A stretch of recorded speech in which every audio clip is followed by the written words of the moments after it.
Good morning friends. आज हम करेंगे question number 9। A garrison of 4500 man had provisions for 50 days. Garrison मतलब group of soldiers, उनके पास provision मतलब खाद्य सामग्री 50 डेज चले इतना है। 4500 मैन है। When given at the rate of 950 grams पर हेड मतलब वो रेशियो पर हेड में चला गया कि उनको पर हेड 950 ग्राम्स दे रहे हैं, मतलब वो हो गया R1। ये अपनी नई क्वांटिटी जो बाकी थी उसका भी यूज हो गया। At the end of 14 days, देखो सम को समझो। At the end of 14 days मतलब क्या था, 50 डेज चले इतना अपने पास प्रोविजन था। ठीक है, at the end of 14 days मतलब 14 डेज उसमें से सही मायने से चला। ठीक है, तो सही मायने में चला मतलब 36 डेज का प्रोविजन बाकी रहा। ठीक है, तो अगर कोई चेंज नहीं होता है तो अपना प्रोविजन 36 डेज चलेगा, मतलब D1 होगा 36 डेज। लेकिन प्रॉब्लम जो आता है वो मेरा यहीं पे आ रहा है। यहीं पे आ रहा है मतलब क्या है कि after 14 days, at the end of 14 days एक प्रॉब्लम आया। क्या आया? Reinforcement arise. रीइंफोर्स मतलब कई बंदे फोर्स में ज्यादा जुड़े। ठीक है, reinforcement arrives and it was found that the provision will last 25 days more. और उन्हें मालूम पड़ा कि अब जो प्रोविजन है वो सिर्फ 25 दिन चलेगा। एक्चुअली जो 36 डेज चलने वाला था वो 25 दिन ही चलेगा। वो कब मालूम पड़ा? After 14 days.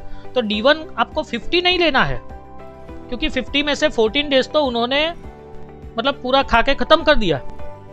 बाकी कितना बचा? तो ये 36 डेज का बचा। तो कुछ नहीं होता, ये 36 डेज चलता।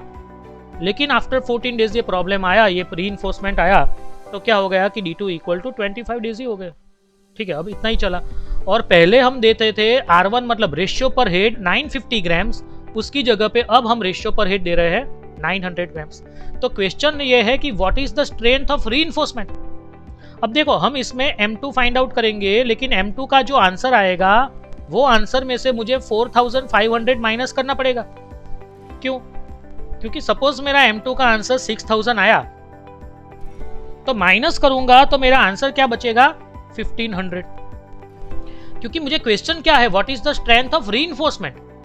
कितने बंदे ज्यादा आए, मतलब ये 4500 तो मेरे पास थे ही, तो उनको माइनस करो तो मुझे कितने बंदे नए आए वो मुझे मिल जाएगा।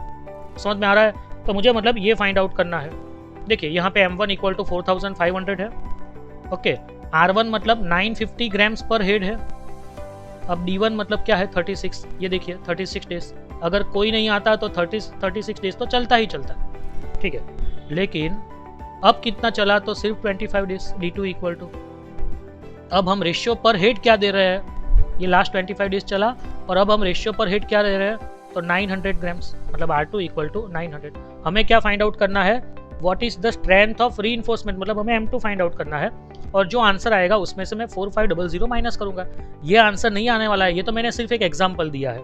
ठीक है, चलिए अपनी मेन जो फॉर्मूला है वो ये है, M1 D1 T1 E1 R1 upon W1 is equal to M2 D2 T2 E2 R2 upon W2। उसमें से मुझे M1 D1 और R1 की जरूरत है, M1 D1 और R1, और यहाँ पे D2 R2 और M2। तो ये D2 R2 और M2 मतलब वही, मतलब M D N R की जरूरत है। ठीक है, तो देखिए मेरी फॉर्मूला बनेगी M1 D1 R1 is equal to M2 D2 R2। मुझे M D और R की जरूरत है, वैल्यू सब्स्टिट्यूट करता हूँ। तो M1 मतलब क्या है मेरा? 4500 मैन। D1 मतलब क्या है? तो वो है 36। R1 मतलब क्या है? तो वो R1 मेरा 950 ग्राम्स। M2 क्या है? तो M2 तो मुझे फाइंड आउट करना है। D2 क्या है? तो D2 है मेरा 25 और R2 क्या है? 900। तो मुझे M2 लाना है, तो ये 25 एंड 900 अपॉन में जाएंगे।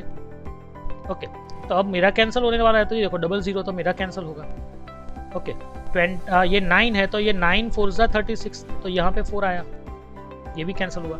25 में 5 5 जा 35, सॉरी 5 5 जा 25, तो ये 5 कैंसिल हुआ, और यहाँ पे 5 9 जा 45, तो ये 9 हुआ। अब यहाँ पे तो 5 कैंसिल हो रहा है, 19 5 जा 95, तो ये 19 हो जाएगा। ठीक है, तो मेरा M2 क्या आ रहा है? तो M2 इक्वल टू आ रहा है 6840 मैन। लेकिन ये मेरा M2 नहीं है, मुझे तो फाइंड करनी है द स्ट्रेंथ ऑफ रीइंफोर्समेंट। कितने बंदे ज्यादा आए, रीइंफोर्समेंट मतलब कितने ज्यादा ज्वाइंट हुए उसमें। ठीक है, तो मुझे क्या करना पड़ेगा, ये 6840 में से मुझे 4500 माइनस करना पड़ेगा। ठीक है, तो ये माइनस कर रहा हूँ, तो मेरा आंसर आएगा 2340 मैन। ठीक है, तो हमें सम ऐसे करना था। आपको कोई भी क्वेरी है तो आप मुझे मेरी टेलीग्राम चैनल पे पूछ सकते हो। Thank you.